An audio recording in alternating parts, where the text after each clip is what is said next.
everybody. Thank you very much indeed for coming. I'd like to begin with greeting you in the Arabic greeting. Assalamu alaikum. May peace be upon you. My name is Dr. Souad Ali. I am founding chair of the Council for Arabic and Islamic Studies. I am Associate Professor of Arabic Literature, Middle Eastern and Islamic Studies, Director of the Arabic Studies program at the School of International Letters and Cultures. On behalf of the Council and our Arabic Studies program, it is my distinct pleasure to welcome you all to our spring keynote lecture on understanding Islam, Arabs, Islamophobia, and terrorism. That will be presented shortly by the world-renowned and leading scholar, Dr. John Esposito, to whom we extend a warm welcome, and his wife, Dr. Jeanette Esposito. Allow me also please to welcome Dr. Rebecca Sosi, Vice Provost of Inclusion and Community Outreach, Dr. George Justice, Dean of the Humanities in the College of Liberal Arts and Sciences, and many of our respected colleagues and students and community leaders and community. And I have some of my colleagues who were on the front seats who are not here yet, and we will welcome them when they're here. We would like to welcome you to our lecture of the Council for Arabic Islamic Studies that was established at Arizona State University to acknowledge the significant contributions of Arabic studies and Islamic civilization and cultures to the world at large, both historically and in the modern age. The Council's research and interdisciplinary teaching programs seek to promote multiculturalism, diversity, interfaith dialogue, cross-cultural understanding, and the expansion of human civilization and cultures through Arabic as well as other Middle Eastern languages, including Persian and Turkish. The Council seeks to develop constructive academic and cultural interaction and partnerships between ASU and similar groups in the Arab and Muslim world, as well as nationally. It has always been my conviction that literature is often conceived as a cultural tool towards greater human understanding. The more we study others' literary arts, cultures, and civilizations, the better enabled we become to achieve understanding and to work toward world peace, hopefully. I'd like, at this point, to thank all those who have been working and our sponsors that I'm going to mention them at the end after the lecture and the discussion. But at this point, I'd like to introduce Dr. John Esposito, University Professor of Religion and International Affairs and of Islamic Studies at Georgetown University. John Esposito is founding director of the Alwaleed Center for Muslim-Christian Understanding in the Welsh School of Foreign Service. Previously, he was a Loyola Professor of Middle Eastern Studies, College of the Holy Cross. Past President of the American Academy of Religion and Middle Eastern Studies Association of North America, Dr. Esposito has served as consultant to the U.S. Department of State and other agencies, European and Asian governments, corporations, universities, and media worldwide, an ambassador for the United Nations Alliance of Civilizations, and was a member of the World Economic Forum's Council of 100 Leaders and EC European Network of Experts of De-Radicalization. He has received honorary doctorates from St. Michael's College, University of Toronto, the University of Sarajevo, the University of Florida, and so many others, as well as several awards. Dr. Esposito's more than 45 books include The Future of Islam, Islamophobia, and the Challenge of Pluralism in the 21st Century, Who Speaks for Islam, What a Billion Muslims Really Think, Unholy War, Terror in the Name of Islam, The Islamic Threat, Myth or Reality, Islam and Politics, Makers of Contemporary Islam, and Islam and Democracy, and many other books. He was editor-in-chief, the Oxford University Studies Online and Series editor of the Oxford Library of Islamic Studies. He served as editor-in-chief of the Oxford Encyclopedia of Islam, of Islamic World, about 6 volumes, the Oxford Encyclopedia of the Modern Islamic World, 4 volumes, the Oxford History of Islam, the Oxford Dictionary of Islam, and the Islamic World, past and present, 3 volumes. Editors, Professor Esposito's interviews and articles with newspapers include magazines and media in the US, Europe, Asia, and the Middle East, the Wall Street Journal, the New York Times, the Washington Post, the Economist, the Guardian, the Times of London, CNN, ABC, Nightline, CBS, NBC, and the BBC. A native of Brooklyn, New York, he currently resides in Washington, D.C. with his wife, Dr. Jeanette Esposito, and she is here. We welcome them both warmly. I'd like you please to join me to welcoming them to Arizona State University. Thank you very much.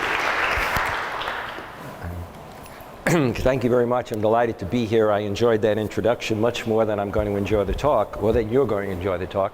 But in any case, thank you very much for all the work that you did, Professor Ali, to bring me here. And my game plan tonight is to provide a context for us to have, hopefully, a discussion.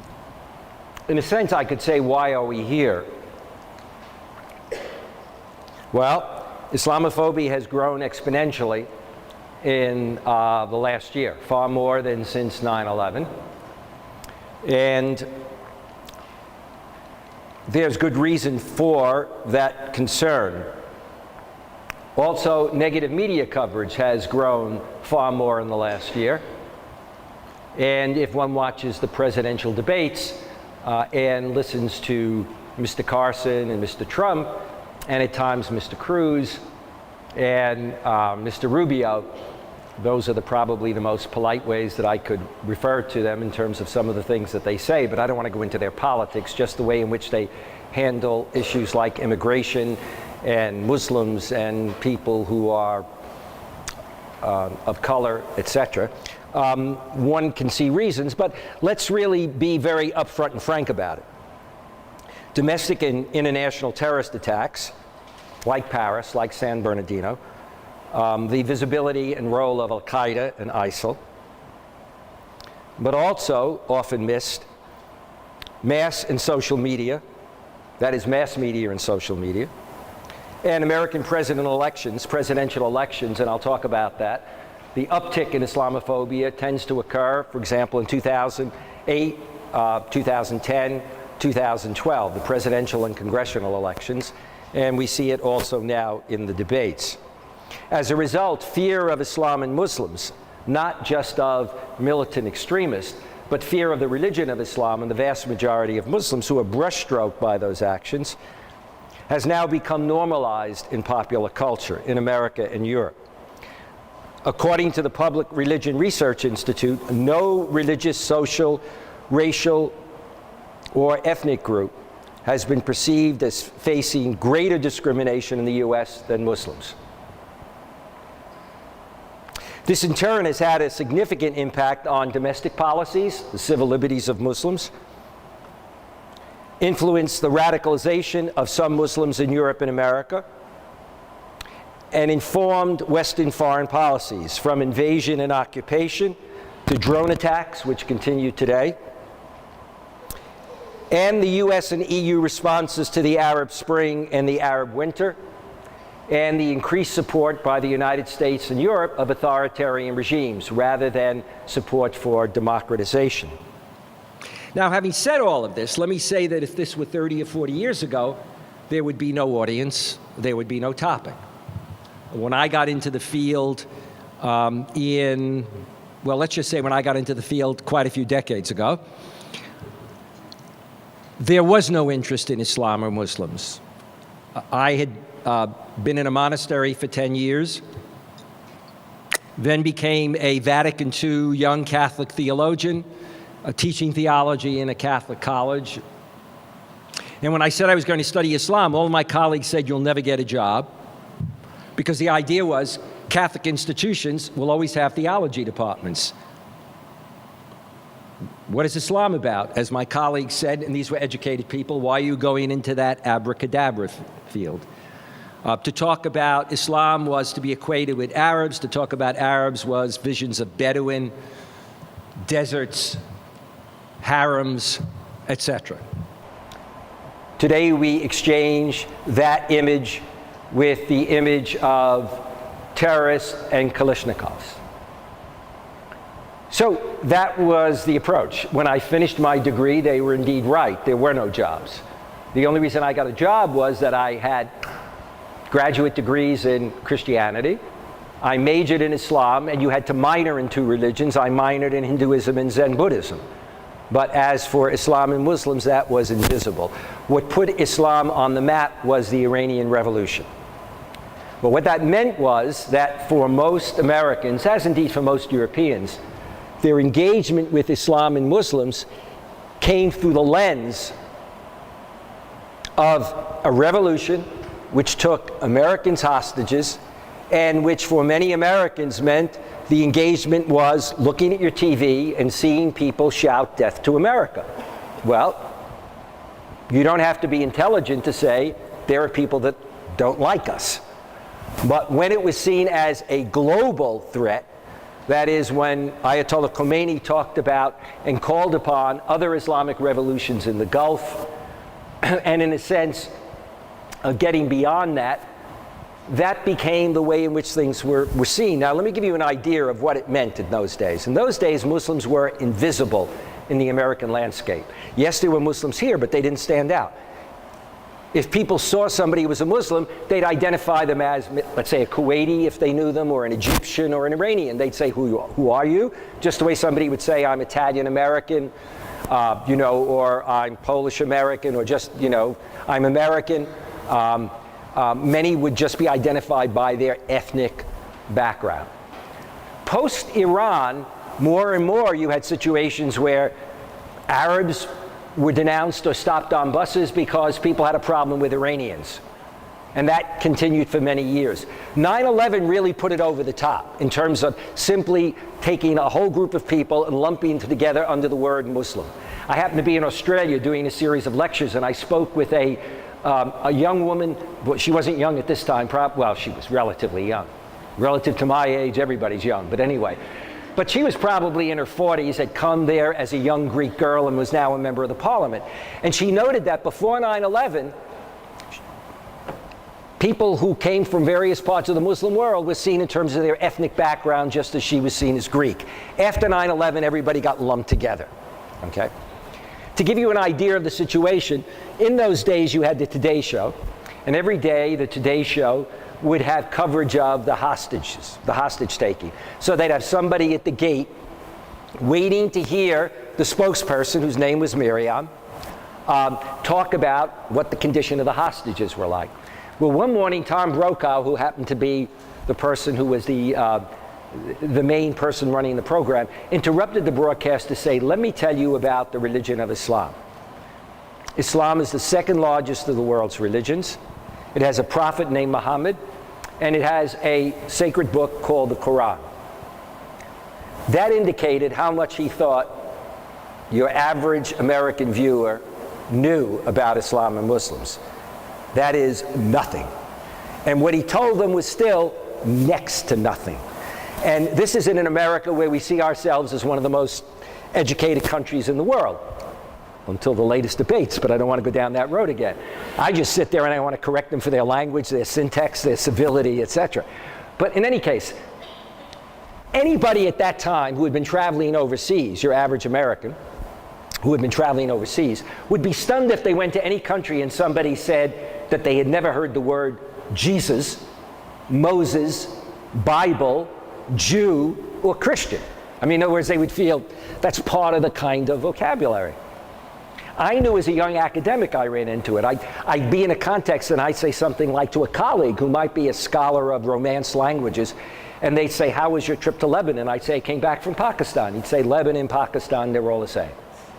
I began teaching courses in Islam, Zen Buddhism, mysticism. So a colleague of mine who was a very well-educated Jesuit priest I mean, really and a great consultant in the United States. One day, I had a kid, and I told him to take your course on Islam this semester. I said, I'm teaching Zen Buddhism. He said, Islam, Zen Buddhism, what's the difference? I mean, that sort of generic sense. Because also, we were a predominantly Christian nation. Then we came to see ourselves, but Christian meant white Anglo-Saxon Protestant. 60s and 70s, there was a book that got a lot of attention because it talked about American religion, and it was Protestant Catholics, so the Catholics made it in, and Jews who had made it in just a little bit before us in terms of being recognized. But that was the nation. All other religions were grouped under what was called world religions, even though the first three are world religions. Under world religions, you had Confucianism, Hinduism, Buddhism, and Islam. Totally different religions. So what attracted me to Islam, among other things, was to suddenly take a course in which we all had to take a course in world religions, no matter what we majored in, and discover that there was this religion called Islam. It had nothing to do with Hinduism and Buddhism, and it clearly had links to Judaism and Christianity. I mean, just as if you were a Christian and you really didn't know much about Judaism, you were semi-illiterate, or your parents just they raised you but didn't really educate you. If you began to, read the Bible, you would begin to see the connections there. So that's where we were in a context. And therefore, for the average American to now engage that new religion and to see these people, then that represented everything. The other example I'll give, I haven't given in years, but she's here tonight, so she, the woman, meaning my wife, capitals. In our time, we lived in cities, for example, in New York, where I was raised, in Brooklyn, where you had ethnic neighborhoods. You had an Italian neighborhood, you had an Irish neighborhood, you had a Polish area, a Jewish area. So we had that sense. But it didn't mean in cosmopolitan New York that people really knew a lot about each other or necessarily respected them. Remember, tolerance doesn't mean I like you. Doesn't mean I want to have lunch with you. Tolerance means I accept your existence. I may not want to work with you. I may not want my daughter to marry you. I may not want to, have lunch with you, etc. Okay? So we had these ethnic, kinds of neighborhoods. What that meant was that when people met a new ethnic group, it was very easy to generalize about them. My grandmother would warn me about the Irish, because in that time, a mixed marriage was an Italian marrying a non-Italian. It wasn't across religions. And I had an Aunt Kitty who was Irish. Now, there was a problem. Uncle George, like a lot of people, liked to drink. Aunt Kitty liked to drink, but the difference was Uncle George was a man. Aunt Kitty would drink beer and get high, and my grandmother would say, in effect, that's what they're all like. And in fact, in the area that I was raised, depending on how you saw it, it was that Irish people really liked to drink. Now, it didn't mean that Italians didn't like to drink, but of course, we're the superior culture and race, so anything we did was fine. We're a people of opera, the finer things of life. Not the mafia. We all know the mafia actually belongs to another group that will go unnamed. Somehow we Italians got blamed for that. But in my case, I date this woman and I bring her home, the woman, to meet my mother and father. And my wife comes out and she's got virtually no makeup on. She's wearing an all-black dress with no color, looking kind of somewhat severe. And after it, she had a great time with my parents. But it turned out that the only Italian she knew was a couple next door, and they tended to be loud, shouted, fought a lot. I explained to her they were probably Irish, and she just thought that they were Italian. But we tended to generalize, let alone with religions. We had 2 Jews that lived in my neighborhood, and the generalizations were like, beyond belief, because we really didn't know what Jews were like. We'd believe almost anything that was said. Now you can imagine for a culture that's never met this other religion, okay, and in fact would say things like, those Islams, you know what I mean? Or like they're all the same, or ask them about the desert when people were coming from urban areas, When you then see an Iranian revolution and you think that that is representative, you don't have any sense of what's going on. Now, you then move, to get into what I want to do, you move down to 9/11, and you have the trauma of 9/11. But, you know, what does that really wind up and what does it mean? Think about it against this context. I'm going to read you something quickly. For the general public in America and Europe today, Islam is news of a particularly unpleasant sort. The media, the government, geopolitical strategists, and although they are marginal to the culture at large, academic experts, I love that phrase, it does be made by an academic too. Academic experts on Islam are all in concert. Islam is a threat to Western civilization. Now, this is by no means the same as saying that only derogatory or racist caricatures of Islam are to be found in the West. What I am saying, what I am saying is that negative images of Islam are very much more prevalent than any others, and that such images correspond not with what Islam is, but to what prominent sectors of a particular society take it to be. Islam in the West, clash of civilizations. Those sectors have the power and the will to propagate that particular image of Islam, and this image, therefore, becomes the more prevalent, more present than all others. Guess when that was said? 1981, long before 9/11, by a professor at Columbia University, 1981. But it was right after the Iranian Revolution. And right after the Iranian Revolution, within a couple of years, suddenly you had major newspapers in Europe and America talking about, and political analysts talking about a triple threat. This religion of Islam, not just the Iranians, that is Iran, not Iranians all over, but Iran, but Islam was a triple threat. It was a triple threat politically, civilizationally, and demographically, i.e., the West, which had not been aware of Muslims or Islam existing in it, Europe and America, suddenly found a significant number of Muslims. And today, Islam is the second or third largest religion in Europe and America. 40 years ago, that wasn't the case.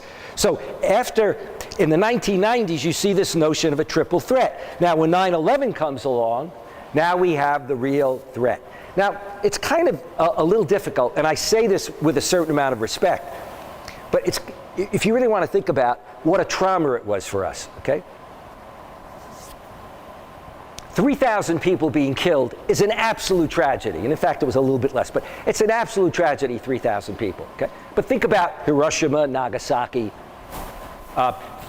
Think about the kinds of things we've seen since then all over the world. Think about, if you actually add up, and I'll refer to it later on, the number of people killed in the United States. Not just murdered, but I'll refer to by extremist groups. There were something like 337 events take place every year, the vast majority by white anti-government groups, okay, that don't get a lot of attention. But for us, 3,000 people, we'd never had a domestic attack. And also the terrorists were, they were bastards. Oh, this is being videotaped. That's okay. I use that in a lot of lectures, so it can get worse, so just let's relax, okay? And I usually do it even more when my wife's here because she's already doing it. Look at me like I'm a little boy who's being corrected. That quizzical look like, are you really going to say that? Okay. But think about what happened to us. It was also the symbolism of it. The terrorists wind up attacking Wall Street and Washington.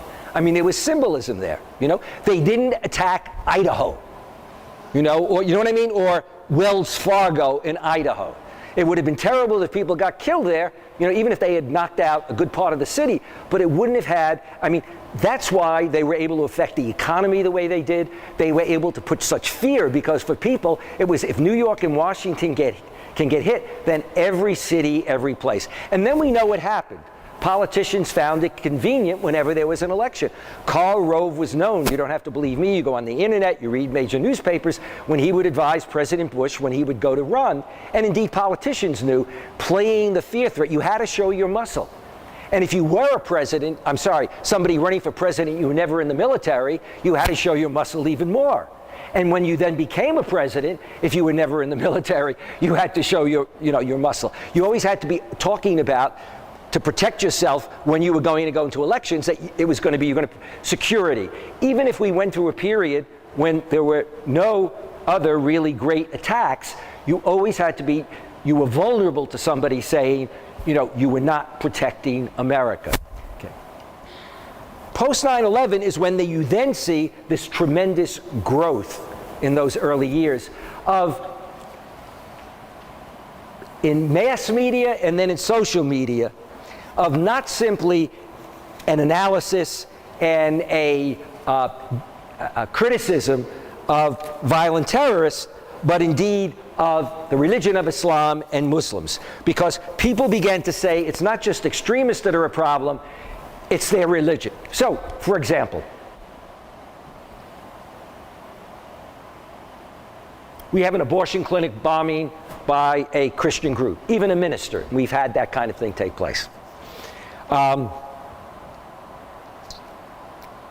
We have the Ku Klux Klan, historically. Okay, used Christian symbols, saw themselves derivatively as somehow, this kind of like white Christian pristine group. We see Jewish extremists go into the Hebron Mosque and slaughter people. And we also see Muslim extremists, but I'm using the example for a reason. When we see the Jews and the Christians doing that, okay, even I think for some, if they see the attacks that take place by Hindu extremists in India, they don't say it's the religion. Our gut is not to say that's the way all Jews are. That's the way all Catholics are. That's the way all even when we looked at Northern Ireland, we saw the troubles. We saw Protestants and Catholics going at each other.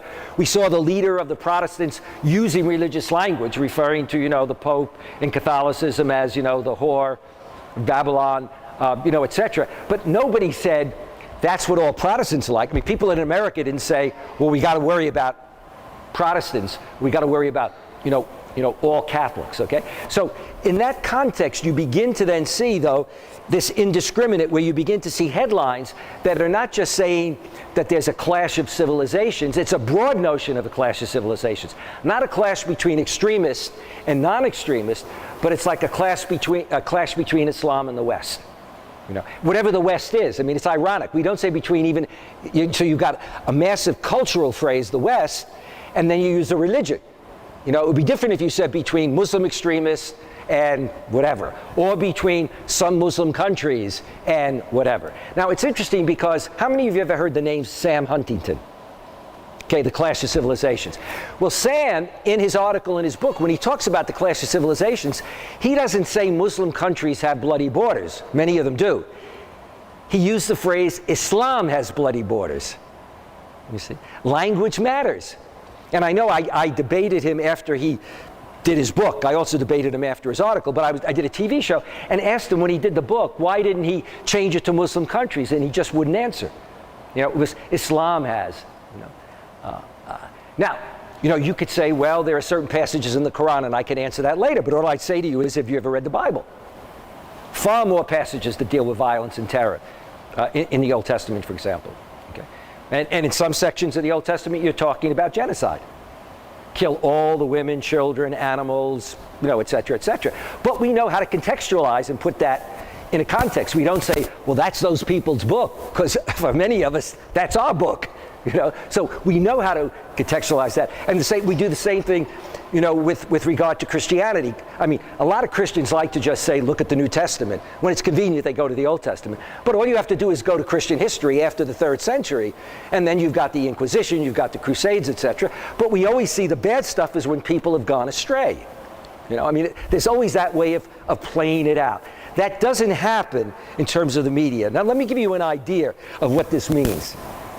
I would argue that far-right political activists, parties, media, hardline Christian Zionists, I don't mean just Christian Zionists, hardline Christian Zionists means militant Christian Zionists, who would support, at times, acts of repression, etc., okay? And religious leaders, certain religious leaders, who I call preachers of hate, and that cuts across a number of religions, okay, assert with impunity what they could never say about another religion in our press. They could never say about Catholics, Protestants, or Jews. They couldn't say about African Americans or about certain ethnic groups. They wouldn't dare say it about Italians. They wouldn't dare say it about Irish, because we're all mainstream now, Or they wouldn't say it about white Anglo-Saxon Protestants, etc. We're at a point where we can say that, and it can just, all you have to do is watch sometimes TV or read a newspaper and substitute for Islam and Muslims, put another religion. And I've done that. In fact, when it's really good, I should have done it tonight, is when you put a religion's name in and you don't tell the audience why you're doing it. Because then you can see the look in the eyes of people who belong to that religion and are really ticked off. You know what I mean? Where you say, well, this is what they do, you know, this is what, you know. And for Catholics, it was always, this isn't Holy Mother the Church. You know. Parenthetically, it's interesting if you look at what won the Academy Award last night, right? Spotlight. You remember the talk that DiCaprio gave, where he talked about, not DiCaprio, it was a Spotlight one. I don't think it was Leon DiCaprio. Who was it? In Spotlight, when they accepted it and they called upon Pope Francis and the Catholic Church to react more strongly, right? And some of you didn't see, but this morning Cardinal Pell, based in the Vatican, said it was scandalous what happened in the cover-up. So it shows you how a movie and media can have an impact. But for mainstream Catholics, it would be, that's horrendous and these people need to be really prosecuted. But they wouldn't see that as going at the heart of their faith. So I want to emphasize that as I get into now the question of the image of Islam and Muslims. So I talked about in Iran and how that became the lens through which one would see it. Now let me show you how mass media becomes a major lens. I want to make sure I can move around, right? Like this. This is no problem. Okay. I'm okay. Okay, good. It's better if I stay by this microphone. Okay. All right. Okay. Good. All right. Good. I don't think well if I don't move around. Okay. All right. Let me tell you about this. Here's a study done by one outfit. It's called Media, M-E-D-I-A, because I know undergraduates can't spell. Tenor, T-E-N-O-R. And you can go up on the internet and look around for this. This is an outfit based in Europe that's, great, thank you. Okay, like karaoke, this is terrific. I used to sing We Marie in Italian as a child. I may do it at the end, because whenever I did it, I never got any applause. All right, Media Tenor studied media from 2001 to 2011. 975,000 pieces from major newspapers. 975,000 pieces, 2001, 2011. And they looked at, okay, here you got all this coverage. Within all of this coverage, 975,000 pieces, let's see how much of it deals with Islam and Muslims. They found that 2% dealt with Muslim extremism, militant extremists. 0.1% dealt with the vast majority of ordinary Muslims, Muslim countries, cultures, okay? So 2%, 0.1%, okay? 2011, the 2%, somewhat understandably, jumps up to 25%. 2% to 25%. And on this side, 0.1%. No movement at all. Now, think about now the even greater disparity when that goes to 25% to that side, okay? What that really shows is this incredible overlap where, again, for the average American, who may be particularly the older American, who when they went to school, just like military, government people, you know, when I finished my degree, nobody was interested in inviting me to a university. I never spoke to the military. After 9/11, my career took off. I owe my career, my first Lexus to the Ayatollah Khomeini. It's a reality. I moved from a Toyota Camry like that, okay? But, I mean, this reality then, for your average, if it's an older person who didn't engage, you know, in school, and even today, more than 50% of Americans say they don't know a Muslim. So you don't know a Muslim, you never met a Muslim. More than 50% say, I don't know much about Islam, I really should.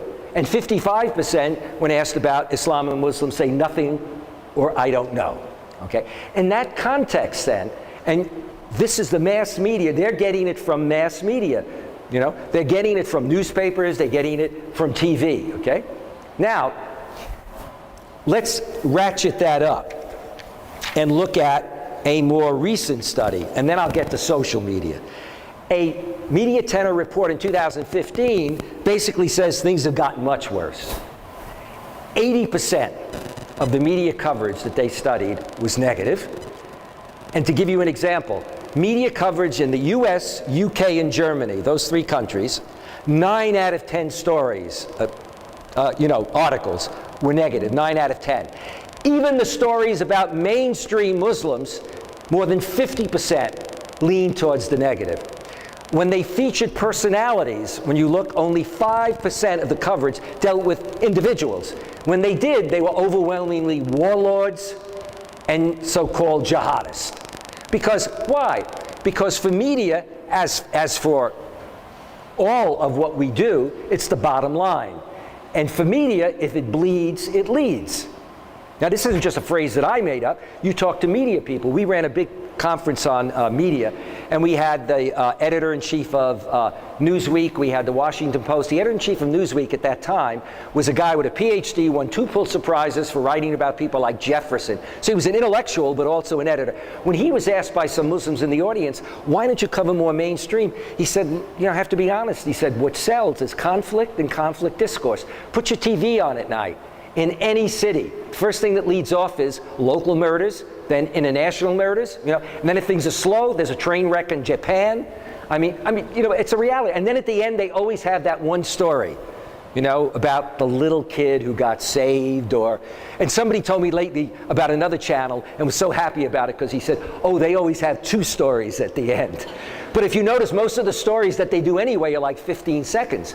So my point is, you've got this level of negativity, and today you've got that 80%. So much so that today only 27% of Americans have a favorable attitude towards Islam and Muslims.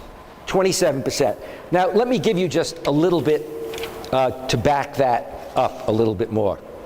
But let me say something about social media, and then at the end, I'll get to that. Yeah, they probably didn't tell you. Probably in about an hour, they will be serving dinner here whenever I speak. If it's in the morning, we have breakfast. There'll be little bags of food, sandwich, etc. So you can just sit back now, take your shoes off, and get comfortable. Okay. You get to a certain point in life where the only person you like listening to is yourself. So it's a bad night for you. Okay. Let's look at social media. In the old days, 10, 15 years ago, social media was driven by mass media. In other words, if there was a major story covered by CBS, by the major, then people would start Facebook, tweeting, etc. Okay. Now it's just the reverse. If it goes viral, because that's the great thing about social media, you put an article out there. I mean, if I write a piece, let's say for the New York Times, number one, you write for the New York Times, unless you have some sort of real entree, I mean absolute luck, and you're not supposed to have that luck, the New York Times will say, we get so much, we'll let you know in a few days. By the time they let you know, it's a dead story, okay? You get on the internet and it goes viral, you have far more coverage. Even if you put it gets in the New York Times, you have far smaller readership of the New York Times, okay? So with social media has boomeranged, and what that means is that social media has a disproportionate impact. I was involved in giving a talk in Dallas, and it got picked up on social media. Somebody with a big following sent out and basically said, there's going to be this dinner, it's a fundraiser for a Muslim community outside of Dallas, and I'm calling upon my followers across the United States to demonstrate there against these Muslims. So now we had people come. It was Pam Geller who was behind a lot of the problems when Park 51, etc. She called upon her people. You had people on Facebook and Twitter saying, I've got a collection of guns. They're loaded, and when I come back, they won't be loaded. And then the guy said, is anybody bringing dynamite? By the time we had the program, we had police, SWAT teams, helicopters, you name it. It's an incredible experience.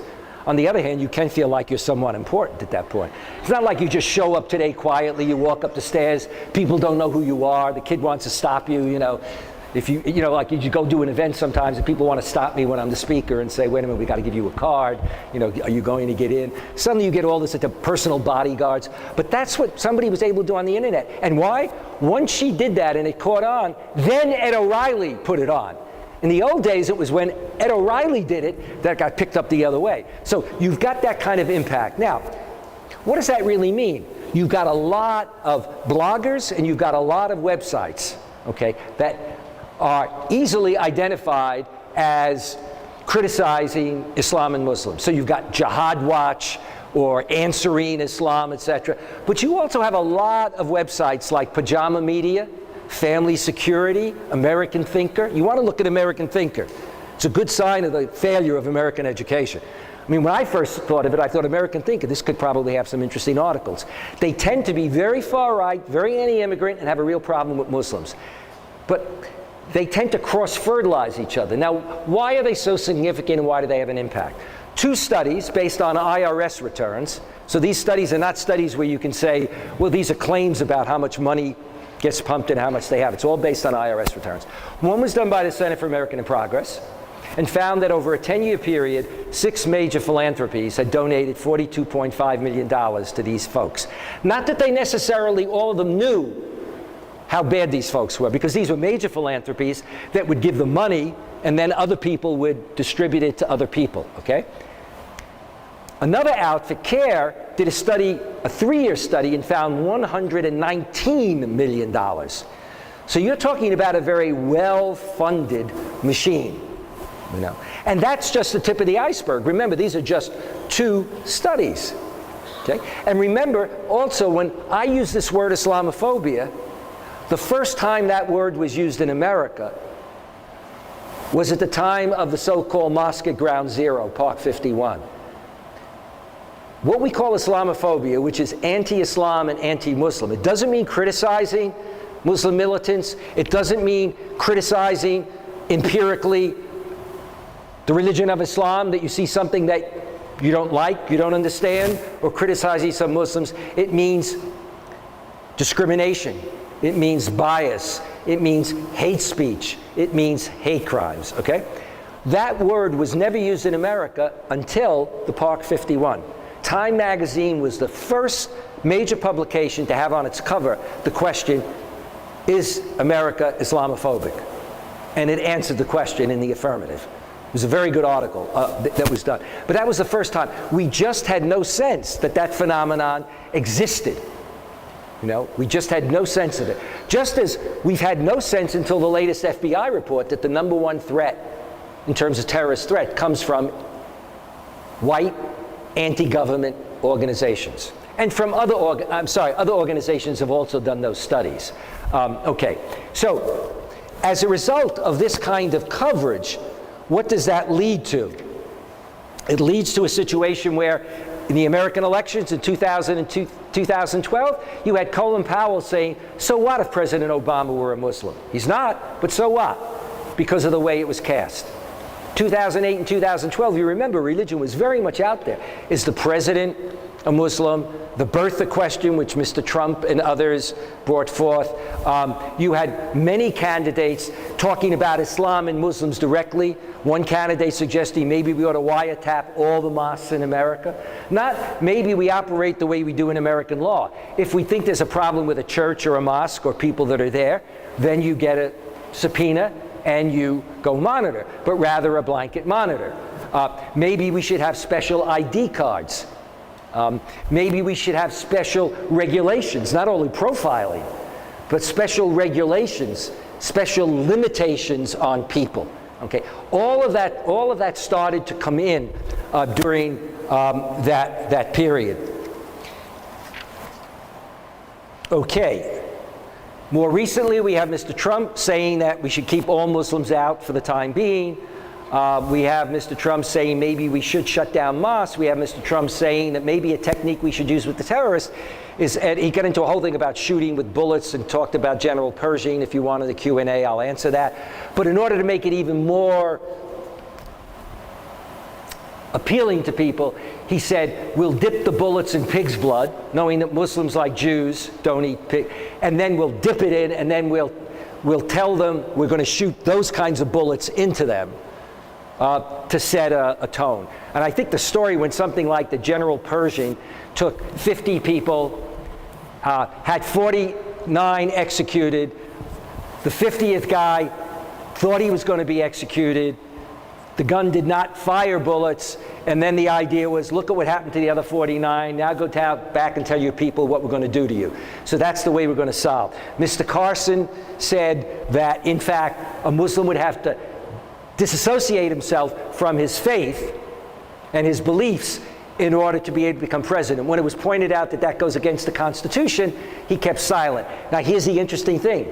you had articles talking about how his own advisors had just been saying to him, you know, you're coming down too hard, watch your statements, right? So he makes this statement, the advisors go, oh my God, and the next day what happened? The donations went up and the percentages went up. The same thing was true for Mr. Trump. So it gives you a sense of the influence that media can have and what people, and particularly when you're in the sensitive time of elections. Now, what does that impact really then lead to?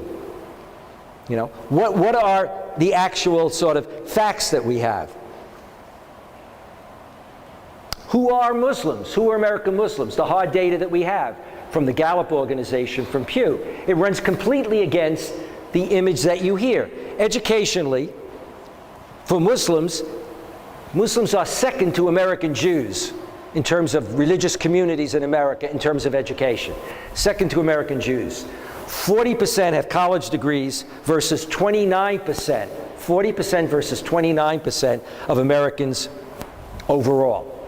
Muslim women are as educated and as professionally placed as Muslim men. Very different than many Muslim countries. Okay? Socioeconomically, they span the economic spectrum. They are entrepreneurs in Silicon Valley. They are doctors, lawyers, engineers, educators. Doctor, lawyer, engineers, definitely there. How many Muslims in the audience? Raise your hand, please. Okay. I could question them, and most of them would tell you that for a good Muslim parent, doctor 1, lawyer 2, engineer 3. Nothing after that. And as I like to put it, if they're devout and you say, Mom, I'm going to drop out of medical school to do Islamic studies, your parents go bananas and say, if they're Arab, well, lucky, we can get you an imam, he'll teach you Islam, but go to medical school. In other words, get a job, get a life, okay? And we've had examples of that historically. But they are also educators, they are cab drivers, they are blue-collar people, they are small business owners. 40%, I think, of Muslims are small business, are business owners. 70% report that they have a job, compared to 64% of Americans overall. Among non-working, 31% of full-time students, compared to 10% of our general population. 31% compared to 10%. How about religion? In contrast to some Muslim countries, they are very pluralistic. What does that mean? 77% of Muslims said they worship the same God as Christians and Jews. 84% strongly emphasize shared values with Christians and Jews. Yet Muslims, 48%, are twice as likely to say that they or members of their family or friends have been discriminated against, profiled, etc., whatever their profile. I love this profile. I gotta keep this thing moving, but it was a great story after 9/11. First of all, you'd hear the story about two guys get on. They might actually come from an Arab country or be living here. They might have a beard, and they start talking Arabic. So you had this one thing where these two guys were actually discussing American football. They were Americans, but they fell into Arabic, and that got reported to the people, right? Okay. Well, that's because they're the hoi polloi, right? Back in economy, okay? But you get a guy who gets on a plane. He's doctor, ex-military, in first class. And they not only question him, they pull him off and they really grill him. American citizen, ex-military, and a physician. And the response is, well, first class is even closer to the cockpit. So, and he had been in the country for 20 years. I mean, these situations are, pretty remarkable when they get out of hand. But anyway, that's just okay. Now, how about, excuse me, how about the side of where do Muslims fit in the mainstream with regard to intolerance and violence? Muslims hold mainstream views in the following way. Majority of Muslims believe other faiths can lead to eternal life. Only 64% of Christians believe that. Okay? And probably among the 64%, some of us are still wondering, but we've become progressive. We're not sure. We know we're going to get there, so we'll open that door just a little, okay? All right. Muslims are almost as likely to prioritize their American identity over their religious identity. And many will say, I'm an American Muslim. to kind of signal that, you see. I'm an American Muslim.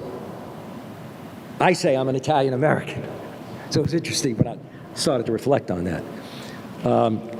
Okay, in contrast, 93% have close non-Muslim friends, okay? Let me say that again. 93% have close non-Muslim friends. In contrast, most Americans, 75% of white Americans report that 91% of their friends are white. 91% of their friends are white. 75% of white Americans report that 91% of their friends are white. They have one black friend, one Latino friend, this is the way it breaks. In other words, they have small numbers of other people. So you've got this, this situation, okay? How about the issue of intolerance? Muslims score higher than most other believers in Gallup's Religious Tolerance Index. Asked whether targeting and killing civilians by the military can be justified, only Muslims opposed it. Protestants, Jews, Catholics believe it can be justified. Okay. On the other hand, how do Americans, in light of that reality, many Americans still talk about Muslims? 55%, what do you admire? Nothing, or I don't know. Majority say they don't know a Muslim. 33% disclose that they believe that Muslim Americans are more sympathetic to terrorists. 60% of those polled have negative feelings about Muslims. Nearly a quarter of Americans wouldn't want a Muslim as a neighbor. Okay, where are we today and where are we going? Where we are going is that, first of all, we have to begin to get a fix on the realities. Let's start with the domestic scene. A fraction of a fraction of a fraction of American Muslims have engaged in or committed an act of terrorism. That's not me saying it. You go on the internet, you look at the FBI reports, you look at whatever reports you want to look at. Okay. You will see lots of people who've been arrested, for example, over the years. Most of them have been let out. Okay. But we do have major civil liberties issues. On the other hand, if you look at the problem that we have in terms of homegrown, domestic, white extremists, it's quite shocking. For example, for 13 and a half years after 9/11, there were 20 plots that were carried out by Muslim militants and accounted for 50 fatalities, okay? 20 plots, 50 fatalities. In contrast, right-wing extremists averaged 337 attacks per year in the decade after 9/11, causing a total of 254 fatalities. Now, this isn't the heart of the question. It's not about the numbers. It's a matter of getting a sense of the extent of the threat. On the other hand, and this is the more provocative part that I'll leave you with. I don't think it's provocative, but it may be for many of you. And that is that when we talk about domestic, international violence, don't think that doing away with ISIL is going to end terrorism. Everybody thought if you could get rid of Al-Qaeda, that would do it. Killing bin Laden, they thought it was like killing Dracula, the phenomenon would leave. And then they said that, in fact, that Al-Qaeda did have a dip. Al-Qaeda is now coming back. ISIL then succeeded. Until we, and this isn't the subject of my talk, but you can ask me in the Q&A, until we address the root causes for why this is going on,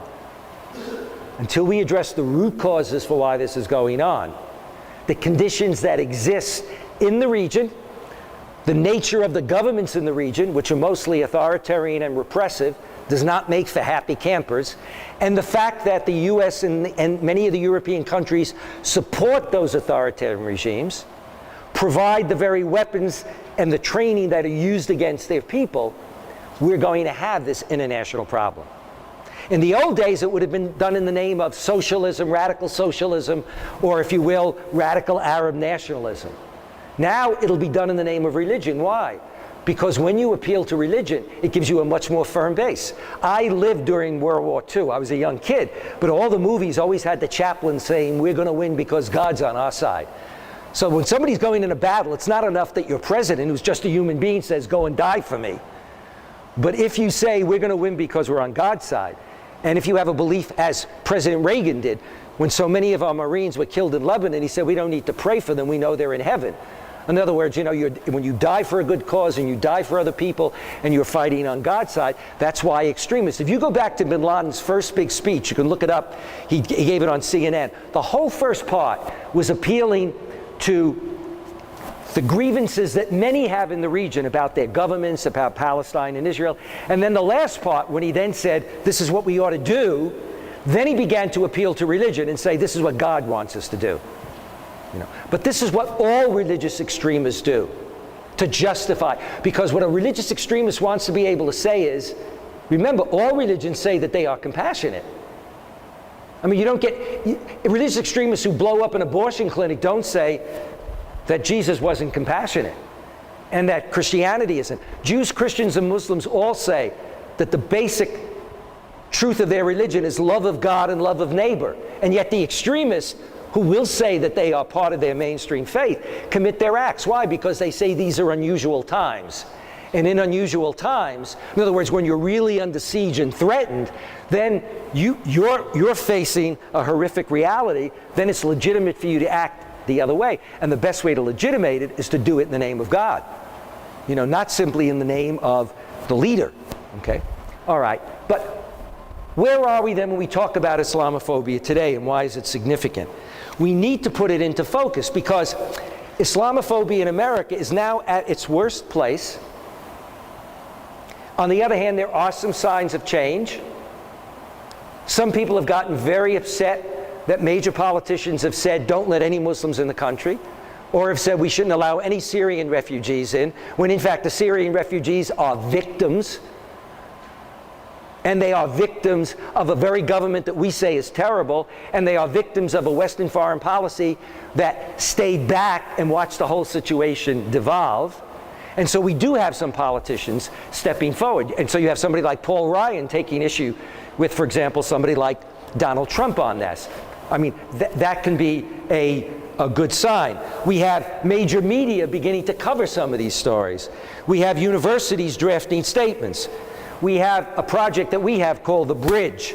If you look it up on the internet, bridge.georgetown.edu. If you want information on Islamophobia, if you want information on the Muslim world, go to bridge.georgetown.edu.